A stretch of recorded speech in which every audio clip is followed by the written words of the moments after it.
जीतन राम मांझी और अशोक चौधरी के दामाद और चिराग पासवान के बहनोई को आयोग और बोर्ड में मनोनीत करने से राजनीति में नेताओं के परिवारवाद पर बहस छिड़ चुकी है।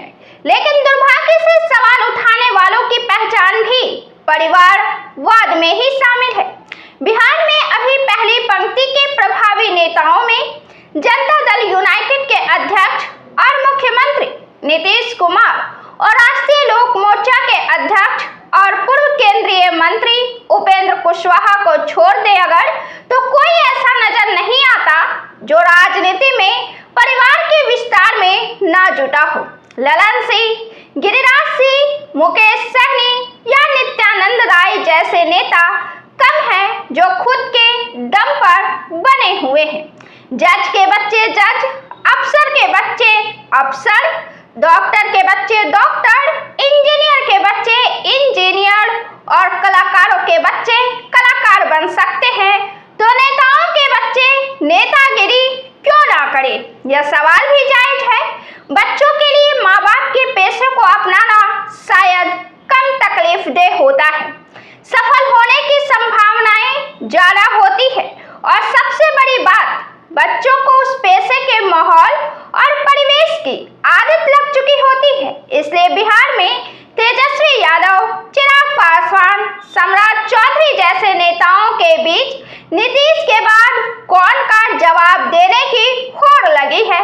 इस रेस में आज कोई नीतीश या लालू की तरह पहली पीढ़ी का नेता नहीं है जिनके पिता का नाम पूछना पड़े। तो गिनती शुरू करते हैं उनकी जिनके परिवार से किसी एक ने राजनीति में जमने के बाद फैमिली को बढ़ाना शुरू कर दिया।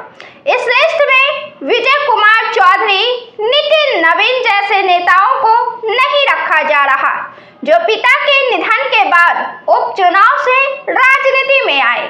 भारत भूषण मंडल, ललन यादव, राणा रणधीर सिंह जैसे विधायकों के नाम भी नहीं है जो पिता की विरासत से आ गए हैं लेकिन मजबूती से जगह नहीं बना पाए हैं।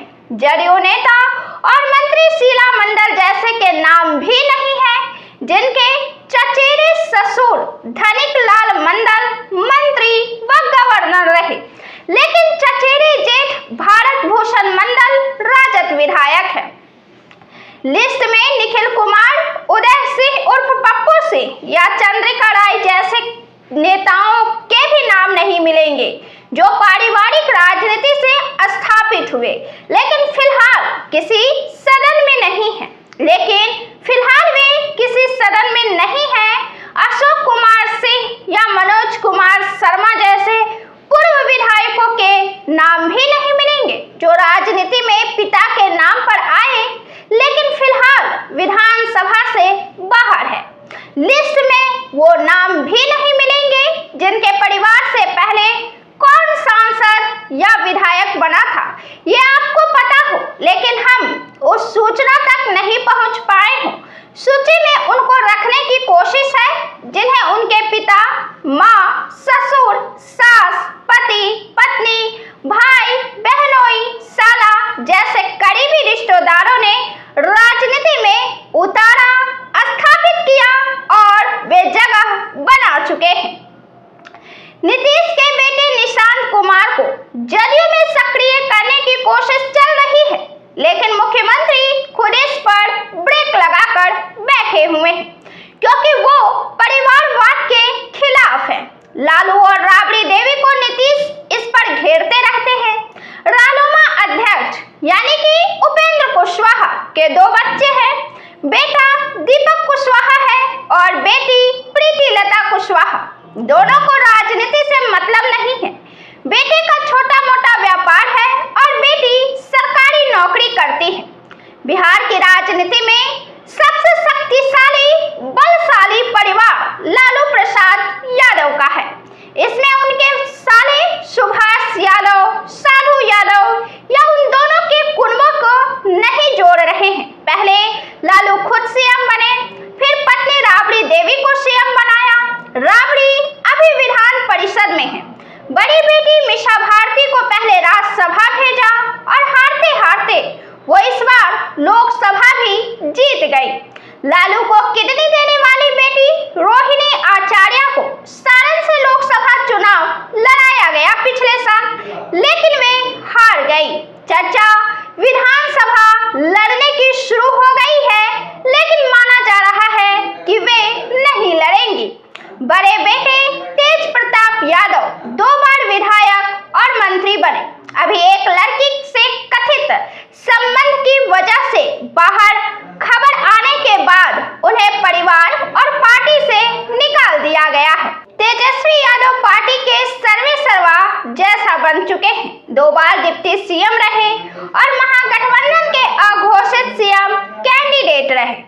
रामविलास पासवान जब तक सक्रिय रहे तब तक उनके भाई पशुपति कुमार पारस और रामचंद्र पासवान भी चुनाव लड़ते और हारते जीतते रहे। रामचंद्र के निधन के बाद उनके बेटे प्रिंस को भी लोकसभा पहुंचा दिया गया। रामविलास के निधन के बाद पार्टी में बंटवारे के बाद पारस केंद्रीय मंत्री बन गए और तब कमजोर चिराग आज बिहार में परिवार के सबसे ताकतवर नेता हैं। 2015 में अलौली से हारे पारस हाजीपुर से एक बार सांसद बनने के बाद चुनाव भी नहीं लड़ पाए। समस्तीपुर सांसद रहे प्रिंस पासवान का भी वही हाल हुआ। चिराग पासवान पिता की पारंपरिक सीट हाजीपुर से जीते और पुरानी सीट जमुई से बहनोई अरुण भारती को जिताकर सांसद बनाया। रामविलास पासवान की पहली पत्नी के दामाद धनंजय पासवान उर्फ मृणाल पासवान को अभी नीतीश सरकार ने राज्य एससी आयोग का अध्यक्ष बनाया है। धनंजय के साधु अनिल कुमार साधु 2018 में रामविलास के सामने ही लोजपा छोड़ राजद में चले गए थे और चिराग को कोसते रहते हैं। कांग्रेस राजद के रास्ते जेडीयू में पहुंचे। जितनराम मांझी के लिए नीतीश का कुछ समय का कुर्सी छोड़ना अभयदान साबित हो गया। न सिर्फ राजनीति में पूछ बढ़ी, बल्कि हम नाम से पार्टी बनाई तो परिवार के लिए जगह बढ़ती गई। समधन ज्योति मांझी को बाराचट्टी से विधायक बनवाया। बेटे संतोष कुमार सुमन विधानसभा नहीं जीत पाए तो विधान परिषद में भिजवाकर नीतीश सरकार में मंत्री बनवा लिए। संतोष सुमन की पत्नी दीपा मांझी भी इमामगंज से उपचुनाव जीतकर विधायक बन गई। यह सीट जितनराम मांझी ने गया से सांसद बनने के बाद खाली की थी। दामाद देवेंद्र कुमार राज्य एससी आयोग में उपाध्यक्ष बनाए गए हैं। सीएम मांझी का पीएम बनने से विवाद होने पर देवेंद्र ने इस्तीफा दे दिया था। मांझी की दूसरी पत्नी के बेटे प्रवीण सुमन को इमामगंज से उपचुनाव लड़ने की चाहत थी, लेकिन कई तरह के विवाद में रहने के कारण उनकी राजनीतिक एंट्री नहीं हो पा रही है। बिहार की राजनीति में कोयली जाति यानी कि कुशवाहा के कद्दावर नेता रहे शकुनी चौधरी खुद तारापुर से कई बार विधायक और खगड़िया से सांसद रहे हैं। कांग्रेस, समता पार्टी, राजद, जेडीयू हम में रहे शकुनी जब 1998 में सांसद बने तो पत्नी पार्वती देवी को तारापुर से विधायक बनवाया। राबड़ी सरकार में उनके बेटे सम्राट चौधरी बिना विधायक या विधान पार्षद मंत्री बनाए गए, लेकिन भाजपा नेता सुशील मोदी ने उम्र पर सवाल उठाया, तब राज्यपाल ने हटाया। सम्राट राजद जदयू हम होते हुए भाजपा पहुंचे हैं और अब बिहार में भाजपा के सबसे मजबूत चेहरे के तौर पर प्रमुख हैं। नीतीश सरकार में नंबर 2 की हैसियत रखने वाले डिप्टी सीएम सम्राट चौधरी सीएम रेस में भी गिने जाते हैं।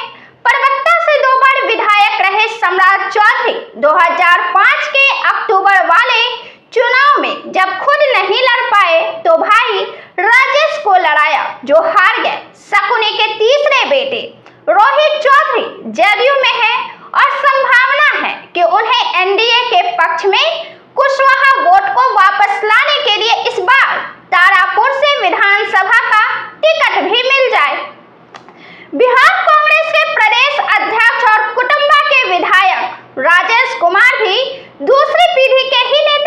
उनके पिता दिलकेश्वर रामदेव विधानसभा से कई बार विधायक और बिहार के स्वास्थ्य मंत्री रहे। राम फिर कई चुनाव भी हारे। उनके बेटे राजेश कुमार पहली बार 2010 में लड़े और हार गए। न सिर्फ हारे बल्कि 10,000 से भी कम वोट के साथ तीसरे नंबर पर रहे। राजेश कुमार 2015 के विधानसभा चुनाव में न सिर्फ जीते बल्कि जीतन राम मांझी के बेटे संतोष सुमन को हराया और पहली बार विधायक बने। 2020 के चुनाव में भी राजेश ने मांझी की पार्टी हम के कैंडिडेट श्रवण भुइयां को हराया। मजे की बात यह है कि राजेश से पहले प्रदेश कांग्रेस अध्यक्ष रहे अखिलेश प्रसाद सिंह ने अपने बेटे आकाश को सीट और पार्टी बदलकर विधानसभा से लोकसभा तक चुनाव लड़ाया, लेकिन कहीं से जीत नहीं मिली। बिहार में लंबे समय तक कांग्रेस की राजनीति में दबदबा रखने वाले ललित नारायण मिश्रा के भाई जगन्नाथ मिश्रा राज्य में कांग्रेस के आखिरी मुख्यमंत्री रहे। ललित नारायण मिश्रा की 1975 में हत्या के बाद पहली बार सीएम बने जगन्नाथ मिश्रा 3 बार मुख्यमंत्री बनने में कामयाब रहे। बाद में वो शरद पवार की एनसीपी होते हुए जदयू में गए। ललित नारायण मिश्रा के बेटे विजय मिश्रा दरभंगा से 1 बार लोकदल के सांसद और जाले विधानसभा सीट से 1 बार कांग्रेस और 2 बार भाजपा के विधायक रहे। साल 2014 में नीतीश सरकार बचाने के लिए विजय मिश्रा ने विधायकी छोड़ी तो जदयू ने उनको विधान परिषद में भेजा। उनके बेटे ऋषि मिश्रा 2014 में जाले उपचुनाव से जदयू से जीते, लेकिन 2015 का चुनाव हार गए। जगन्नाथ मिश्रा के बेटे नीतीश मिश्रा झंझारपुर सीट से 4 बार के विधायक हैं और नीतीश सरकार में भाजपा कोटे से उद्योग मंत्री हैं। नीतीश मिश्रा 3 बार जदयू के एमएलए बने थे, लेकिन बाद में भाजपा में शामिल हो गए। शेखपुरा बड़भीगा इलाके के बड़े कांग्रेसी नेता रहे महावीर चौधरी 4 बार विधायक रहे और मंत्री भी। उनके बेटे अशोक चौधरी बड़भीगा से 2 बार विधायक बने और फिर प्रदेश कांग्रेस अध्यक्ष भी बनाए गए। अशोक के दूसरी बार विधायक बनने के बाद एक चुनाव महावीर चौधरी खुद हारे और अगला चुनाव अशोक चौधरी भी हारे। अशोक फिर विधान परिषद गए और अब भी उसी सदन में हैं। 2018 में अशोक चौधरी कांग्रेस से जदयू में गए और आज नीतीश के सबसे करीबी नेताओं में गिने जाते हैं। कल 2024 के लोकसभा चुनाव में अशोक चौधरी की बेटी संभवी चौधरी को चिराग पासवान की पार्टी लोजपा आर ने समस्तीपुर से लोकसभा का चुनाव लड़ाया और वो जीती। संभवी से जदयू के ही मंत्री महेश्वर हजारी के बेटे सन्नी हजारी कांग्रेस के टिकट पर लड़े थे। नीतीश ने महेश्वरी हजारी को एनडीए के खिलाफ जाने पर खुली चेतावनी दी थी। संभवी जीत गई और हजारी भी मंत्री बने हुए हैं। सरकार ने अशोक के दामाद और संभवी के पति सायन कुणाल को बिहार राज्य धार्मिक न्यास बोर्ड में सदस्य बना दिया है। सायन महावीर मंदिर ट्रस्ट के सदस्य और किशोर कुणाल के बेटे हैं। पूरा इलाके के ही दूसरे दिग्गज नेता राजू सिंह के परिवार से भी 4 लोग चुनाव जीत चुके हैं। राजू पहली बार 1972 में बड़भीगा से निर्दलीय जीते थे, जहां से बाद में महावीर चौधरी लड़ने लगे। पिछले 2 चुनाव से राजू सिंह के पोता सुदर्शन कुमार बड़भीगा से ही विधायक हैं। 1977 से 1998 तक राजू सिंह शेखपुरा से लगातार 5 बार जीते। राजू सिंह बेगूसराय से लोकसभा गए तो उनके बेटे संजय सिंह 1998 का उपचुनाव और 2000 का चुनाव जीते। फिर संजय की पत्नी सुनीला देवी 2 चुनाव जीती, लेकिन 2010 में हार गई। 2015 में संजय के बेटे सुदर्शन बड़भीगा से कांग्रेस के टिकट पर 2020 में जदयू के टिकट पर जीते। रामविलास पासवान के रिश्तेदार और समकालीन समाजवादी नेता रामसेवक हजारी का परिवार भी राजनीति में हर तरफ फैला है। 6 बार विधायक और 1 बार सांसद रहे रामसेवक हजारी के बेटे महेश्वर हजारी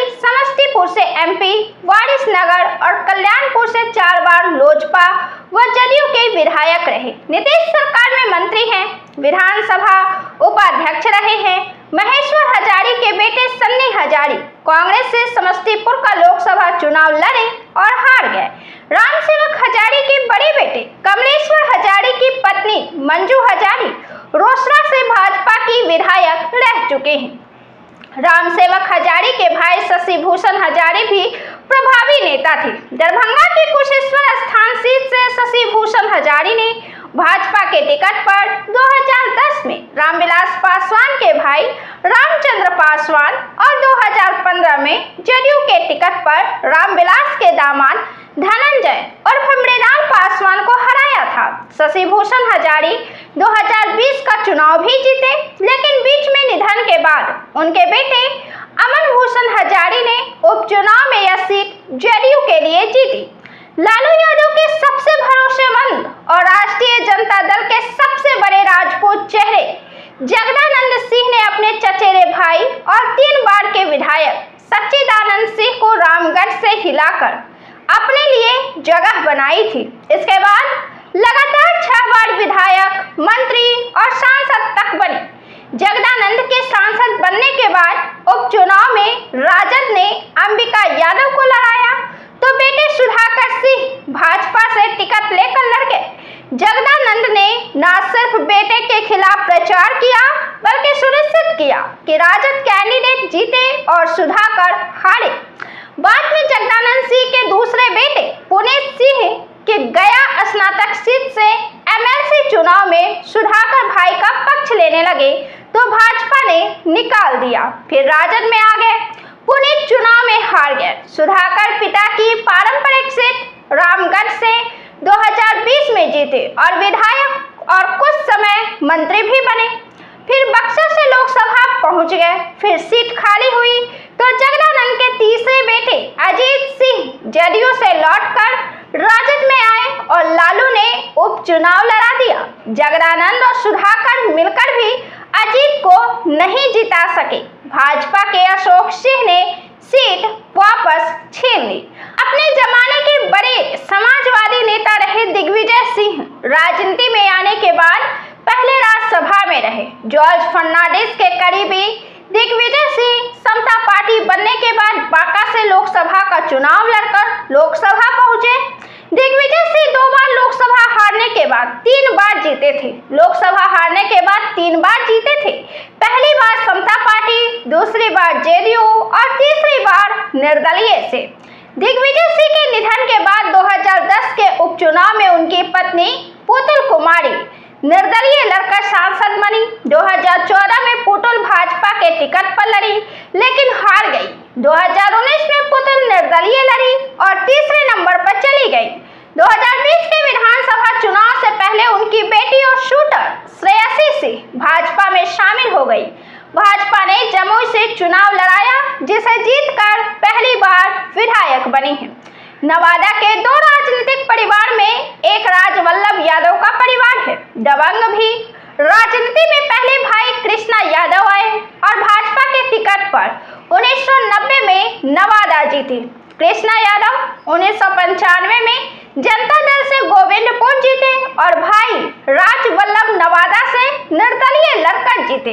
लालू ने टिकट नहीं दिया था तो राजवल्लभ बागी हो गए थे। जीतकर लालू के साथ ही रहे। राजवल्लभ फिर राजद के टिकट पर 2000 और 2015 भी जीते। रेप केस में सजा हुई तो पत्नी विभा देवी को राजद ने लड़ाया और वो भी जीत गई। राजवल्लभ और विभा को राजद ने कई बार लोकसभा चुनाव भी लड़ाया लेकिन सीट नहीं वे निकाल पाए, हार गए। 2022 में राजवल्लभ ने फिर बगावत की और कृष्णा यादव के बेटे और अपने भतीजे अशोक यादव को एमएलसी चुनाव में राजद के श्रवण कुशवाहा से भिड़ा दिया। कुशवाहा राजद के कुशवाहा से भिड़ा दिया। कुशवाहा हारे और अशोक यादव एमएलसी बन गए। अशोक जब जदयू के साथ है। लोकसभा चुनाव 2024 में राजवल्लभ के भाई विनोद यादव को राजद ने टिकट नहीं दिया। श्रवण कुशवाहा को लड़ाया। विनोद निर्दलीय लड़ गए और हार गए। विनोद के चुनाव में पूरा परिवार राजद से बागी हो गया। अशोक और उनकी मां प्रमिला देवी जिला रहे हैं। राजवल्लभ को अभी 15 दिन का पैरोल मिला है। अशोक के नीतीश के पाले में जाने के बाद विभा देवी भी जदयू में जा सकती हैं। नवादा की दूसरी ताकतवर राजनीतिक फैमिली युगल किशोर यादव की है। ये भी दबंग है। सबसे पहले युगल किशोर यादव 1969 में लोकतांत्रिक कांग्रेस से गोविंदपुर से विधायक बने। निधन के बाद उपचुनाव में 1970 में पत्नी गायत्री यादव पहली बार निर्दलीय एमएलए बनी। फिर 1972 में कांग्रेस से नवादा की विधायक बनी। 1980 से 1990 तक कांग्रेस से लगातार 3 बार गोविंदपुर से भी जीती। 1995 में राजवल्लभ यादव के भाई कृष्णा यादव से हार गई। 2000 में गायत्री यादव राजद से जीती, तब बेटा कौशल यादव मां के खिलाफ कांग्रेस से लड़ गया और तीसरे नंबर पर रहा। साल 2005 के फरवरी वाले चुनाव में गायत्री यादव के खिलाफ कौशल यादव फिर से निर्दलीय लड़ गए और अपनी मां को हराकर पहली बार विधायक बने। इस चुनाव में कौशल की पत्नी पूर्णिमा यादव भी नवादा से निर्दलीय जीती, जिसके बाद गायत्री दूसरे बेटे के साथ रहने लगी। कौशल और पूर्णिमा 2010 तक गोविंदपुर और नवादा से लगातार 3 बार जीते। 2010 में जदयू से जीते। 2015 में कौशल नहीं लड़े और पूर्णिमा यादव को गोविंदपुर से कांग्रेस के टिकट पर जिताया। राजवल्लभ को सजा के बाद नवादा सीट खाली हुई तो उपचुनाव में कौशल जदयू से जीते। 2020 में पति पत्नी दोनों नवादा और गोविंदपुर से जदयू के टिकट पर लड़कर हार गए। अंडरवर्ल्ड की दुनिया में आकर राजनीति में छा गए सूरजभान सिंह का परिवार राजनीति में सक्रिय है। सूरजभान सिंह जेल में रहते 2000 में मोकामा से निर्दलीय लड़े और राजद के दबंग नेता दिलीप सिंह को हराकर पहली बार विधायक बने। दिलीप सिंह चर्चित बाहुबली अनंत सिंह के बड़े भाई थे। 2004 में बलिया लोकसभा सीट से लोजपा सांसद बने। सजायाफ्त होने के कारण 2000 का चुनाव नहीं लड़े। 2014 के लोकसभा चुनाव में सूरजभान सिंह की पत्नी वीणा देवी मुंगेर से जदयू के नेता ललन सिंह को हराकर लोजपा से लोकसभा पहुंचे। साल 2019 के चुनाव में सूरजभान के भाई चंदन सिंह लोजपा से नवादा लोकसभा जीते। सूरजभान सिंह के बहनोई रमेश राय विभूतिपुर से लोजपा के टिकट पर 2015 के विधानसभा चुनाव लड़े लेकिन हार गए। सूरजभान के अंडरवर्ल्ड के दिनों के सबसे करीबी साथी ललन सिंह मोकामा से लोजपा, जाप और भाजपा के टिकट पर खुद और पत्नी को लड़ा चुके हैं, लेकिन अनंत सिंह या उनकी पत्नी नीलम देवी से जीत नहीं पा रहे हैं। लोजपा में टूट के बाद सूरजभान पशुपति पारस के साथ चले गए थे, जिसका खामियाजा चिराग पासवान की एनडीए में ताकतवर वापसी के बाद उठाना पड़ा है। मोकामा से 2 बार विधायक और राजद सरकार में मंत्री रहे दिलीप कुमार सिंह को इलाके के लोग बड़े सरकार कहते थे। दिलीप सिंह दबंग थे और राजनीति में कूदने से पहले कांग्रेस के श्याम सुंदर सिंह धीरज के लिए मोकामा में बूथ मैनेजमेंट देखा करते थे। 1990 में खुद ही जनता दल के टिकट पर लड़े और जीत गए। बिहार में तब दबंग लोगों के नेता बनने का दौर शुरू हो गया था। नेता के लिए बूथ मैनेज करने वाले खुद लड़ने और जीतने लगे थे। 2 बार जीतने के बाद दिलीप सिंह को 2000 में सूरजभान सिंह ने हरा दिया, जो अंडरवर्ल्ड में दिलीप सिंह से बड़ा नाम बन गए थे। बाद में दिलीप सिंह को राजद ने विधान पार्षद बना दिया। साल 2005 के चुनाव में इलाके में छोटे सरकार के नाम से मशहूर दिलीप के छोटे भाई अनंत सिंह मोकामा से जदयू के टिकट पर लड़े और जीत गए। पहले 3 बार जदयू, फिर 1 बार निर्दलीय। 2020 में राजद से अनंत सिंह लगातार 5 बार विधायक बने। सजायाफ्त होने के बाद सीट खाली हुई तो अनंत सिंह ने पत्नी नीलम सिंह को उपचुनाव जिताकर विधायक बनाया। नीलम को अनंत सिंह ने 2019 के लोकसभा चुनाव में मुंगेर से ललन सिंह के खिलाफ भी खड़ा किया, लेकिन वो जीत नहीं पाई। राजद विधायक नीलम सिंह फिलहाल जदयू कैंप के साथ हैं। राजनीति में 2 दबंग एक दूसरे से गोली बंदूक से लड़ते लड़ते स्थापित हो जाए। पप्पू यादव और आनंद मोहन उसके उदाहरण हैं। राजेश रंजन और पप्पू यादव साल 1990 में निर्दलीय सिंहेश्वर सीट से जीतकर पहली बार विधायक बने थे। पप्पू पूर्णिया और मधेपुरा से अब तक 6 लोकसभा चुनाव जीत चुके हैं। 1991 में निर्दलीय ही पूर्णिया से पहली बार सांसद गए, 1996 में समाजवादी पार्टी से, 1999 में फिर निर्दलीय सांसद बने। 2004 के लोकसभा चुनाव में बीजेपी के उदय उर्फ पप्पू सिंह ने लोजपा के टिकट पर लड़े पप्पू यादव को पूर्णिया में हरा दिया, लेकिन उसी चुनाव में पप्पू यादव की पत्नी रंजीता रंजन सहरसा से लोजपा के टिकट पर जीत गई। 2004 में लालू यादव ने मधेपुरा सीट छोड़ी तो पप्पू यादव राजद के टिकट पर उपचुनाव जीते। पप्पू ने 2009 में मां शांति प्रिया को पूर्णिया से निर्दलीय लड़ाया, जिन्हें पप्पू सिंह ने 1.25 लाख के अंतर से हराया। 2009 में रंजीत रंजन कांग्रेस के टिकट पर सुपौल से दूसरे नंबर पर रही।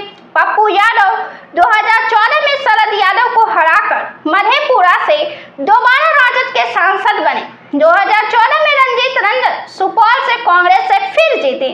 2015 में पप्पू यादव ने जाप नाम से पार्टी बनाई और फिर 9 साल इसी का राजनीति किया। 2019 में पप्पू यादव ने जाप से मधेपुरा का चुनाव लड़े, लेकिन हार गए और रंजीत कांग्रेस से सुपौल में हारी। 2022 में रंजीत को कांग्रेस ने छत्तीसगढ़ से राज्यसभा भेज दिया। पप्पू 2024 में पूर्णिया लौटे।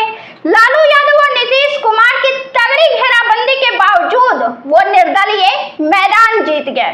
पप्पू ने पूर्णिया से लड़ने के लिए अपनी पार्टी जाप का विलय कांग्रेस में कर दिया। पप्पू कांग्रेस में सेट नहीं हो पा रहे हैं और रह कर इस मसले पर कभी दुख और कभी गुस्सा भी दिखाते हैं। आनंद मोहन पहली बार 1990 में जनता दल के टिकट पर महिषी विधानसभा सीट से जीते। लालू से मतभेद के बाद आनंद मोहन ने बिहार पीपल्स पार्टी बनाई और 1995 का बिहार विधानसभा चुनाव लड़ा। बड़े पैमाने पर लड़ा, बहुत कामयाबी नहीं मिली। 1996 और 98 में शिवहर से लोकसभा गए। 2007 में DMG Krishnaiah mob lynching case में सजा हो गई। नीतीश सरकार ने जेल के नियमों में कुछ बदलाव किया तो 2023 में रिहाई हुई। चुनाव तो नहीं लड़ सकते, लेकिन राजनीति में खूब सक्रिय है। आनंद मोहन की पत्नी लवली आनंद 1994 में वैशाली लोकसभा उपचुनाव से सांसद बनी। बिहार के सीएम रहे सत्येंद्र नारायण सिन्हा की पत्नी किशोरी सिन्हा को हराया।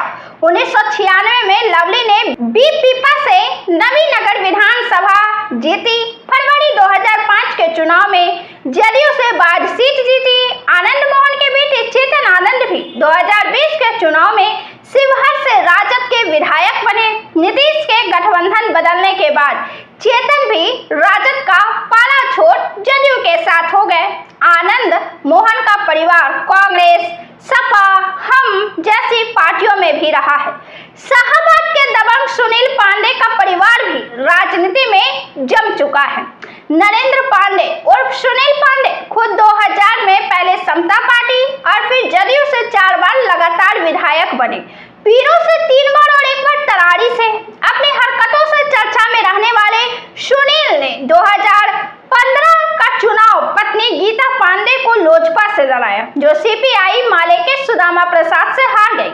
2020 में सुनील पांडे खुद निर्दलीय लड़े और लोजपा का समर्थन रहा, लेकिन फिर भी सुदामा से जीत नहीं सके। सुदामा प्रसाद के आरा सांसद बनने के बाद तरारी उपचुनाव में सुनील पांडे के बेटे विशाल प्रशांत और सुशील पांडे ने भाजपा के टिकट पर माले के राजू यादव को हराया। सुनील पांडे के एक भाई हुलास पांडे चिराग पासवान की पार्टी लोजपा आर के नेता हैं। हुलास आरा बक्सर स्नातक एमएलसी सीट से 1 बार चुनाव जीतने के बाद जदयू का साथ भी दे चुके हैं। हुलास ने 2020 का विधानसभा चुनाव ब्रह्मपुर से लोजपा के लिए लड़ा, लेकिन हार गए। हुलास ने रणवीर सेना के प्रमुख ब्रह्मेश्वर मुखिया की हत्या को लेकर सीबीआई की चार्जशीट में नाम आने के बाद लोजपा आर संसदीय बोर्ड के अध्यक्ष पद से इस्तीफा दे दिया था। कोर्ट ने आरोप पत्र को बाद में खारिज कर दिया तो हुलास को राहत मिली। सीमांचल की राजनीति में मोहम्मद तस्लीमुद्दीन के परिवार की भी तूती बोलती है। 5 बार सांसद और 5 बार विधायक रहे तस्लीमुद्दीन कांग्रेस से राजनीति में आए। 1969 में जोकीहाट सीट से पहली बार विधानसभा पहुंचे। फिर इस सीट से निर्दलीय जनता पार्टी और समाजवादी पार्टी के टिकट पर 1972, 1977, 1985, 1995 में जीते। 1989 में जनता दल के टिकट पर पूर्णिया से सांसदी जीते जनता दल और फिर राजद से 1996, 1998 और 2004 में किशनगंज, जबकि 2014 में अररिया से लोकसभा सांसद बने। केंद्र में भी मंत्री बने रहे। 1996 में किशनगंज से लोकसभा जीतने के बाद तस्लीमुद्दीन ने अपनी पारंपरिक जोकीहाट सीट से बेटे सरफराज आलम को लड़ाया। वो जीत गए। सरफराज जनता दल से उपचुनाव और 2000 का चुनाव राजद से जीते। सरफराज 2005 का दोनों चुनाव जदयू कैंडिडेट से हार गए, तो 2010 में जदयू में शामिल होकर टिकट ले आए। जदयू से 2010 और 2015 जीते सरफराज आलम 2018 में अररिया से राजद के लिए लोकसभा उपचुनाव जीते, जब उनके पिता तस्लीमुद्दीन के निधन से यह सीट खाली हुई थी। लेकिन सरफराज 2019 का लोकसभा चुनाव हार गए, तो 2020 में जोकीहाट से विधानसभा चुनाव लड़ने पहुंच गए।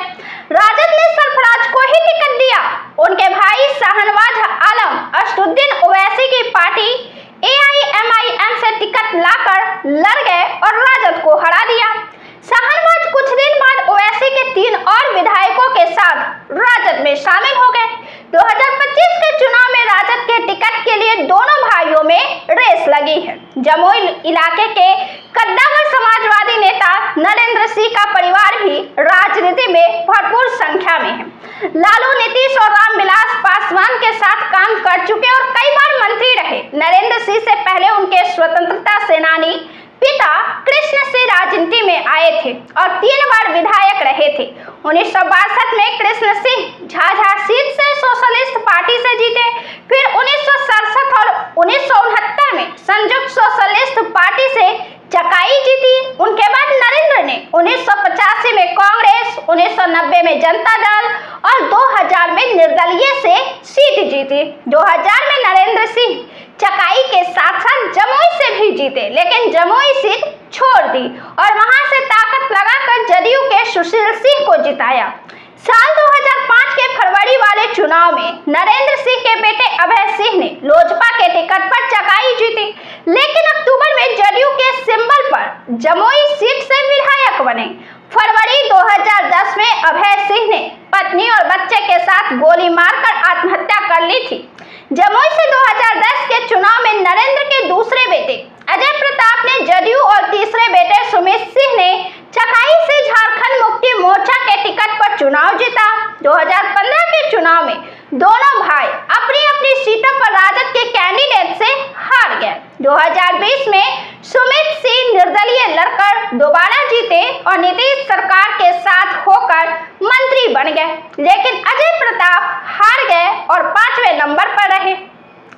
मजेदार बात यह है कि चकाई में नरेंद्र सिंह के परिवार को फाल्गुनी यादव और जमुई में जयप्रकाश नारायण यादव के परिवार से हार और जीत का सबक मिलता रहा है। चकाई में फाल्गुनी यादव ने 5 बार नरेंद्र सिंह को परिवार को हराया है। 1977 में, 80 में, 95 में और 2000 में कुल 4 बार फाल्गुनी ने खुद और 2015 में उनकी पत्नी सावित्री देवी ने जीत हासिल की है।